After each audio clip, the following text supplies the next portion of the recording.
C'est avec une très grande joie que nous serions ensemble pour aujourd'hui. Nous sommes à nouveau arrivés au moment où nous allons suivre la parole de l'enseignement avec le numéro 10. C'est le numéro de notre enseignement pour aujourd'hui. Je salue particulièrement le Père Yava, moi, Elia, et je salue particulièrement également aussi Yahushua dans le cadre de cet enseignement que je porte. Et je vous souhaite la bonté de Yahushua à chacun de vous dans votre foyer.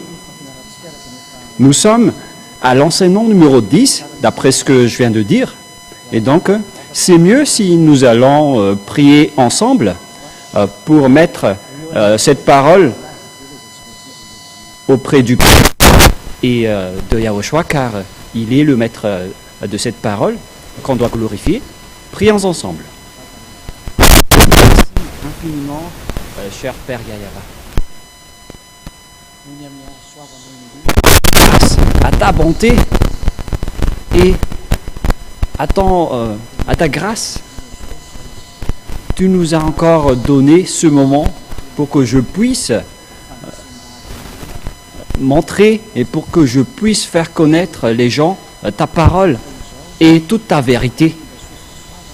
Bénis alors cette parole pour qu'elle apporte de la bonté pour ceux qui écoutent et du bonheur pour ceux qui la reçoivent et de la paix ainsi que de la bénédiction pour ceux qui prennent à cœur ta parole. Bénis la parole, Père Yava. Gloire éternelle à toi. Je vais mettre entre tes mains tout ce que je vais dire ici dans l'objectif de sauver les gens, surtout pour appeler toutes les âmes qui sont destinées à revenir au ciel des cieux chez toi. Ceux qui veulent bien être dans la situation de ne pécher point et d'être ôtés du péché. Voilà ce que l'objet de notre enseignement. Car ceux qui ne veulent pas être ôtés du péché, pourquoi les appeler? Ils sont déjà destinés pour l'enfer et la perdition éternelle. Alors, il faut que tu vas me faire parler ici, en ce moment, pour accomplir toutes les vérités, Père Yava. Et au nom de Yahushua, je fais toutes ces prières et cette parole. Amen. Et donc, je réitère mes salutations pour vous qui êtes dans votre foyer. C'est l'ambassadeur de Yahushua, Elia, qui est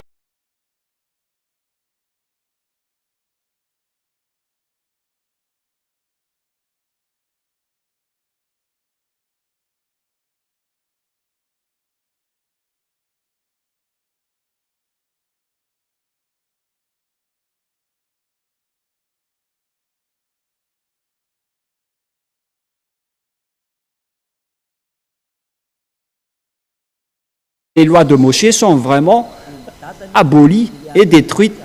Et celui qui les a abolies en premier, c'est le Dieu Père, c'est le Dieu d'Abraham, qu'on vous a déjà enseigné, que son nom c'est Yahya.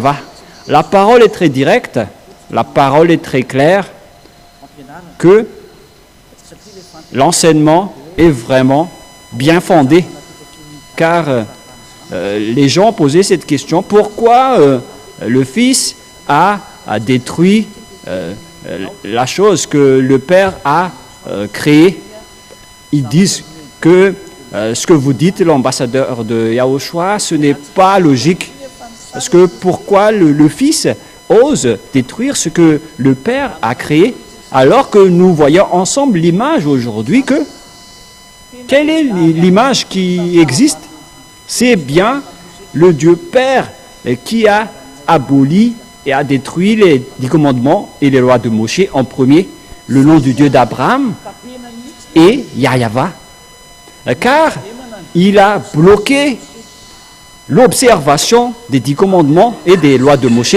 Il les a bloqués selon Ésaïe 66.3 que nous allons relire. C'est un résumé de l'enseignement 9, Ésaïe 66.3. Nous allons lire ensemble Ésaïe 66.3 pour glorifier le Père Yahva et Yahushua. Celui qui immole un bœuf est comme celui qui tuerait un homme. Celui qui immole un bœuf est comme celui qui tuerait un homme. Celui qui sacrifie un agneau est comme celui qui rompait la nuque à un chien. Celui qui présente une offrande est comme celui qui répandrait du sang de porc. Celui qui brûle de l'encens est comme celui qui adorait des idoles. Cette parole est directe en précisant que ce n'est plus autorisé de faire la sacerdoce. La sacerdoce a été bloquée car tout le chapitre 16 du Lévitique est interdit, car c'est dans le Lévitique 16 qu'on voit les sacrifices et la sacerdoce. Et donc ceux qui vont encore pratiquer cela vont ressembler à ces dangers atroces. C'est comme rompre la nuque à un chien, comme tuer un homme, comme répandre le sang du porc et comme adorer des idoles. Donc le Père Yahva a vraiment bloqué la sacerdoce qu'on voit dans le livre du Lévitique chapitre 16. Et donc le schéma précise clairement que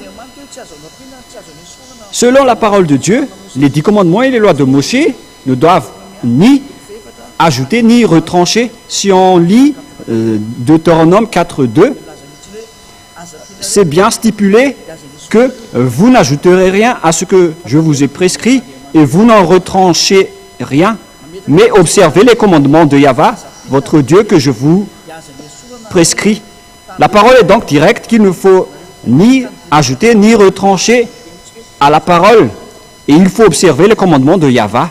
La parole de Yahva précise bien donc que les 10 commandements et les lois de Moshe ne doivent pas ajouter ni retrancher, alors que le Père Yahva ici a carrément bloqué le Lévitique 16 qui concerne la sacerdoce. Nous allons relire cela pour confirmer que c'est dans le Lévitique 16 à partir du verset 3. Après le verset 3, nous allons passer au verset 5 et ainsi de suite. Voici de quelle manière Aaron entrera dans le sanctuaire. Il prendra un jeune taureau pour sacrifice d'expiation et un bélier pour l'holocauste. Donc il a apporté un taureau et un bélier, ce qu'on avait vu dans Ésaïe 66.3, verset 6. Aaron offrira son taureau expiatoire et il fera l'expiation pour lui et pour sa maison. Voilà. Ici donc, il existe